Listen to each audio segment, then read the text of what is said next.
नमस्कार प्यारे विद्यार्थियों, आप सभी का एक बार फिर से स्वागत है जेके आईटी मंत्रा यूट्यूब चैनल में। डीआरडीओ एडमिन एंड अलाइन के एग्जाम होने हैं और आप सभी के लिए मोस्ट इम्पोर्टेंट क्वेश्चन है। चलिए सीरीज की शुरुआत करते हैं। आज 11 तारीख का एग्जाम हो रहा है, लेकिन जैसे ही इसके क्वेश्चन मिलेंगे, बहुत सारे क्वेश्चन मैं इकट्ठे करना चाहता हूँ।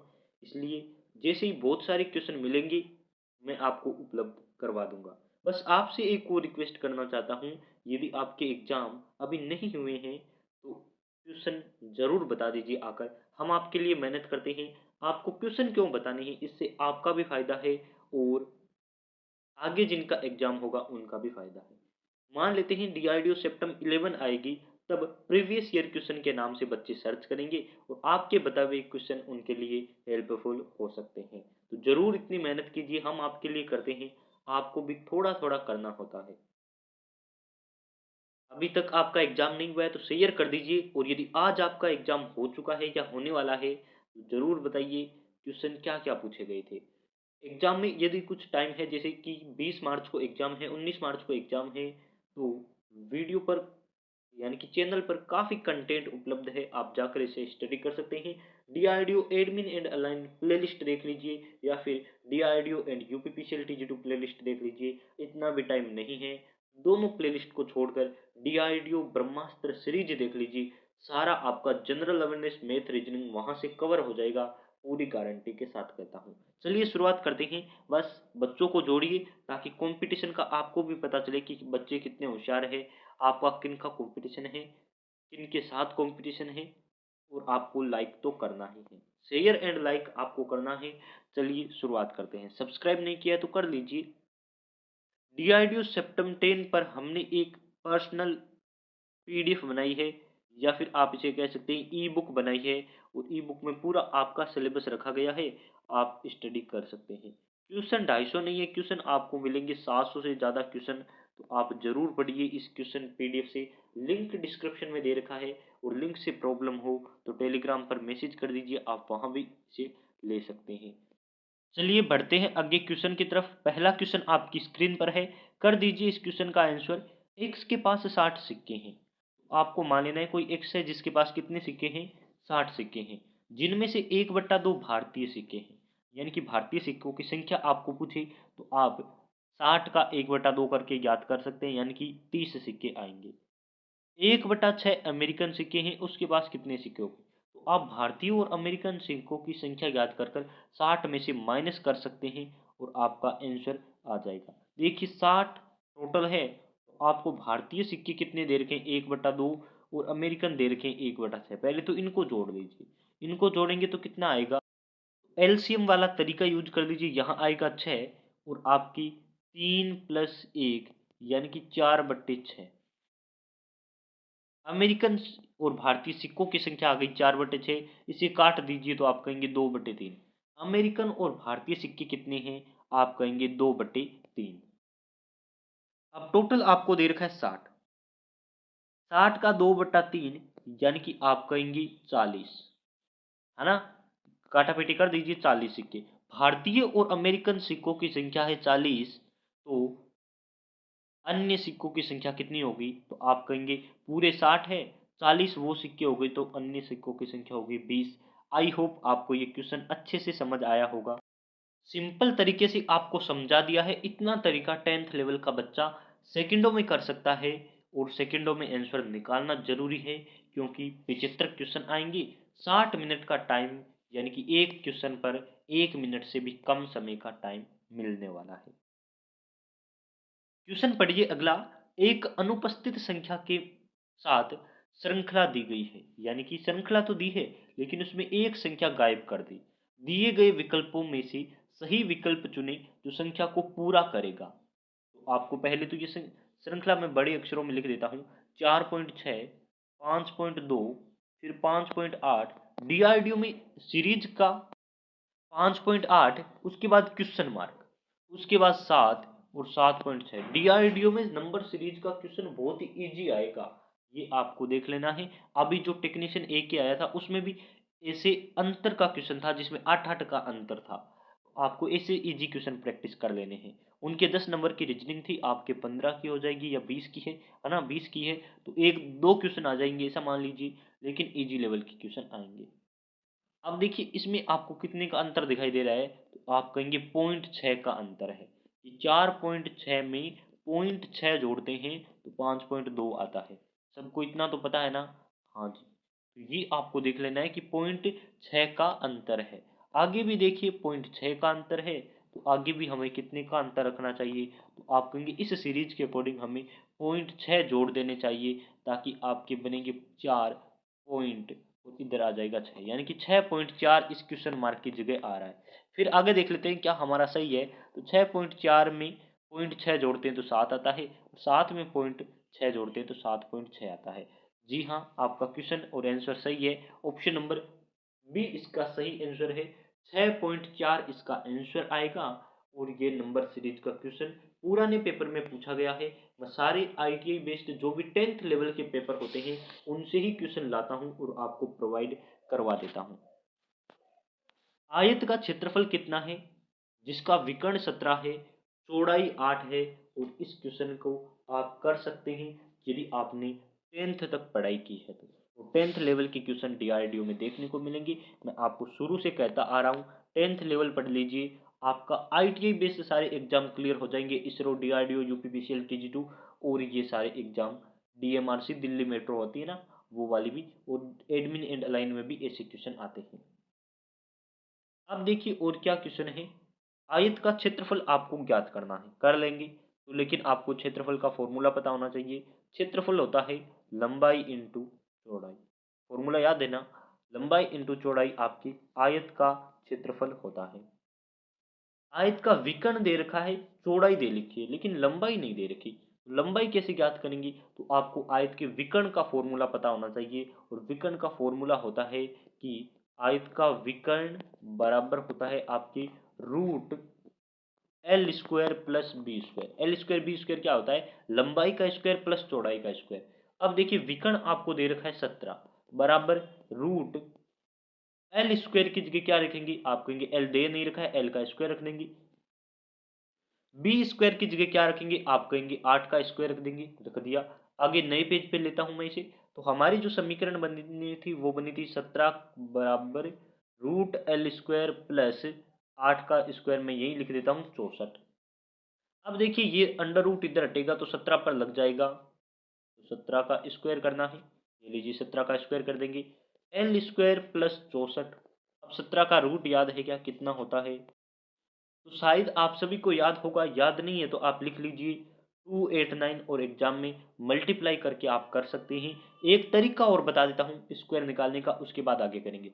यदि किसी संख्या का आपको स्क्वायर निकालना है तो देखिए क्या करना है। 17 है ना, 1 और 7 है, 1 और 7 है ना, आपको 3 लाइनें करनी है, एक ऐसे एक ऐसे।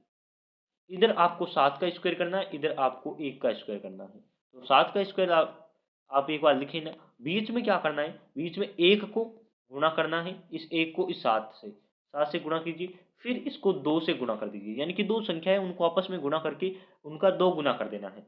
अब देखिए इधर आएगा 49, इधर आएगा आपके 7 दूनी 14, और इधर 7 का स्क्वायर 1 आएगा।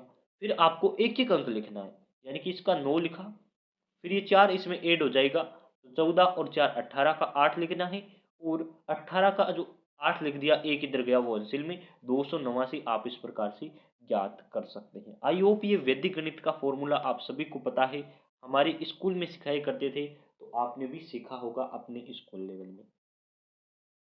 289 हो गया, और इधर आपको करना है एल है, तो एल हमें ज्ञात करना है, एल स्क्वायर लिख दीजिए, और 64 इधर प्लस का है तो उधर आएगा तो माइनस का। तो आपके सामने एक शॉर्ट लाइन में मैं लिख देता हूँ कि एल स्क्वायर आपको ज्ञात करना है, तो बनेगा आपकी 289 माइनस 64, यानी कि 225। और 225 एल स्क्वायर की वैल्यू है। यदि एल ज्ञात करेंगे तो इधर लग जाएगा अंडर रूट, और आपकी वैल्यू आएगी एल की 15। ये एल की वैल्यू आई। आपको क्या ज्ञात करना था? हमें ज्ञात करना था क्षेत्रफल, और क्षेत्रफल का फॉर्मूला होता है लंबाई इंटू चौड़ाई। लंबाई इंटू चौड़ाई होता है ना, तो इधर लिखिए आप लंबाई इंटू, आपके यहाँ लिख दीजिए कि लंबाई इंटू चौड़ाई क्षेत्रफल फल का फॉर्मूला है 15 इंटू 8 कर दीजिए, आपका आंसर आ जाएगा। ऑप्शन नंबर कितने में दे रखा है? 120 ऑप्शन नंबर ए में दे रखा है, तो आप लिख दीजिए कि आंसर आएगा आपकी 120, और ये सारा था सेंटीमीटर में, यानी कि सेंटीमीटर स्क्वायर। आई होप पूरा एक्सप्लेन मैंने धीरे धीरे किया है, कमजोर बच्चा भी कर सकता है, तो आप जरूर कर दीजिए। 120 सेंटीमीटर स्क्वायर इसका आंसर हुआ। सेंटीमीटर क्यों लगा? क्योंकि विकर्ण भी सेंटीमीटर में था और चौड़ाई भी सेंटीमीटर में। यदि मीटर में होती तो मीटर स्क्वायर कर देते। तो आपको ये वाली बातें ध्यान में रखनी है। दो फॉर्मूला यूज करके हमने आंसर निकाल लिया है। अब देखिए आगे बढ़ते हैं। ये रहा आपका मेरा पूरा एक्सप्लेनेशन, यहाँ है, पीडीएफ आपको मिल जाएगी, आप वहां से देख सकते हैं। पीडीएफ आपको हमारे टेलीग्राम पर मैं धीरे धीरे अपलोड करवा रहा हूं, आप वहां से जरूर देखिए। चलिए आगे बढ़ते हैं। क्वेश्चन आपकी स्क्रीन पर, और ऐसा क्वेश्चन नहीं आएगा तो एग्जाम किस लेवल का, यानी कि प्रॉफिट लॉस से क्वेश्चन न हो तो एग्जाम किस लेवल का, एग्जाम का लेवल ही नहीं पता चलेगा। इसका क्वेश्चन तो आपको देखने को मिलेगा ही। क्वेश्चन आपकी स्क्रीन पर है। एक वस्तु जिसकी चिन्हित कीमत 100 रुपए है, चिन्हित यानी कि उस पर मार्क की गई है, मार्क कीमत आपकी 100 रुपए है, ठीक है, ओके, बढ़िया बात है। 10% की छूट से खरीदी गई, यानी कि 100 रुपए में 10% की छूट पर उसे खरीद लिया। कोई बेचने वाला है, दुकानदार है, उसकी कीमत थी वस्तु की 100 रुपए, लेकिन उसने खरीदी तो उसे 10% की छूट मिली, और 100 का 10% यानी कि 90 रुपए में उसने खरीद ली, ठीक है। तो आपको अब ध्यान रखना है कि दुकानदार ने 90% में खरीद ली है, 90 रुपए में खरीद ली है। 25% का लाभ पाने के लिए वस्तु की कीमत क्या करनी चाहिए, या कितनी कीमत पर वस्तु को बेचनी चाहिए ताकि बेचने वाले को 25% का फायदा हो। तो देखिए 90 है, 90 का 125% कर दीजिए। 125 क्यों करते हैं, इसके भी तरीके हैं। आप 90 का 25% कर दीजिए, फिर जो संख्या आएगी उसमें 90 ऐड कर दीजिए, तब भी आंसर वही आएगा। वो डायरेक्ट आंसर निकालने का फॉर्मूला यही है कि जिसका भी प्रतिशत पूछे, यानी कि 120 20% बोलता तो आपको 120% करना था, और 120 का मतलब क्या है, खुद वो संख्या 90 और उसका 25%, खुद है 100%। ये 90 की वैल्यू क्या है, 90 एक प्रकार में पूरी संख्या है, एक में खुद पूरा है, यानी कि 90 पूरा 100% है, और उस 100% में ही 25% का फायदा, यानी कि 125%। एग्जाम में इतना सोचना नहीं है, बस आपको आंसर करना है। 90 का 125% करके आप कैलकुलेशन कर लीजिए। मेरी कैलकुलेशन थोड़ी आप मान लीजिए कि टफ ही है, या फिर थोड़ी कमजोर सी है कि मैं जल्दी जल्दी में गलतियां कर देता हूं, लेकिन आप कर दीजिए। आपके पास कॉपी पेन होगा, मेरे फोन की स्क्रीन पर इतना नहीं लिख पा रहा हूं। आप कीजिए कि आपको क्या करना है, 90 का 125% आपको करना है। आपके लगभग यही आंसर आ रहा है जो इन्होंने दे रखा है, कौन सा, तो आप कहेंगे आंसर आ रहा है ऑप्शन नंबर बी, 112.5 आंसर आ रहा है। इस पर यदि हम किसी वस्तु को बेचते हैं तो उस पर 25% का फायदा होता है। क्वेश्चन उल्टा आ सकता है, क्या आ सकता है कि एक वस्तु की लिखी हुई कीमत 100 रुपए है, उसे 10% की छूट पर खरीदा गया, अब उसे 112.50 रुपए में बेचा जाता है, तो कितना के फायदा हुआ, या कितने प्रतिशत का फायदा हुआ। तो यही फॉर्मूला यूज करना है, बस यहाँ x मान लेना है और बराबर में 112 रख देना है, x की वैल्यू ज्ञात कर लेंगे, बस सिंपल तरीका है, कर दीजिएगा। बुक एंड ऑथर का मैंने कंप्लीट वीडियो प्रोवाइड करवा रखा है, वहां से देख लीजिए। अब देखिए एक क्वेश्चन आपकी स्क्रीन पर।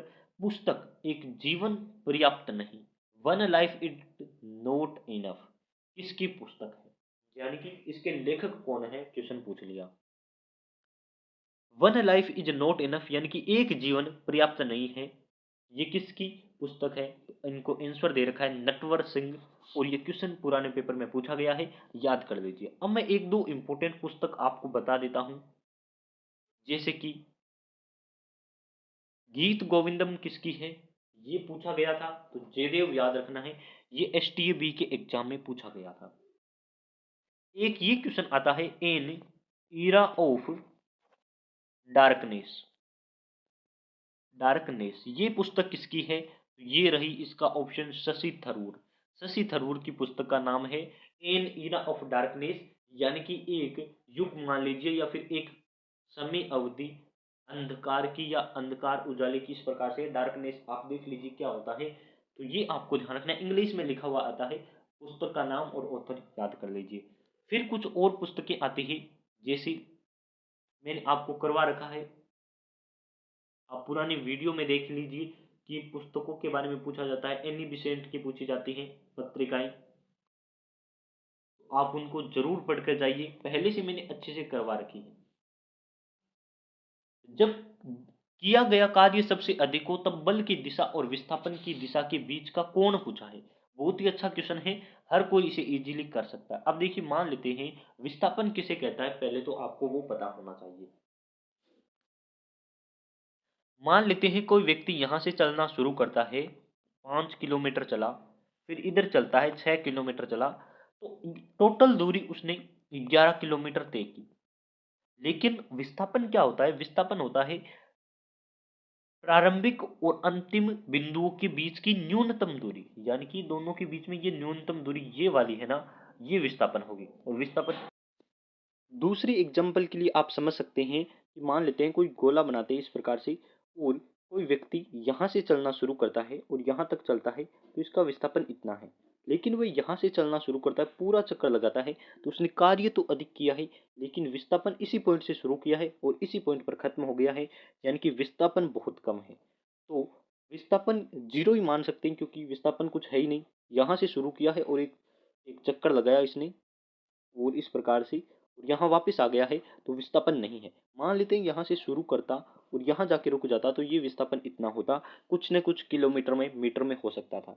यानी कि जब आप कार्य अधिक करते हैं तो विस्थापन और विस्थापन की दिशा के बीच में जो कोण होता है वो एकदम शून्य कह सकते हैं, या फिर 0 डिग्री होता है। तो इस क्वेश्चन को याद ही कर लीजिए, डायरेक्ट इसका आंसर 0 डिग्री होगा कि विस्थापन और कार्य किया हुआ अधिक हो तो विस्थापन और उसके बीच का जो कोण होता है वो 0 डिग्री हो सकता है। ये कुछ क्वेश्चंस और है जो नेक्स्ट पार्ट में आपको अपलोड करके बताएंगे। आज के लिए बस इतना ही। बहुत बहुत धन्यवाद आप सभी का यहाँ तक देखने के लिए। पीडीएफ हमारे टेलीग्राम पर मिल जाएगी, आप वहाँ से डाउनलोड कर सकते हैं। पुरानी वीडियो को जरूर देखिए और एग्जाम के बाद क्वेश्चन भी हमें जरूर सेंड कीजिए, ताकि हम उन्हें अपलोड करके या एक्सप्लेन करके आपको बता सकें। बहुत बहुत धन्यवाद आप सभी का।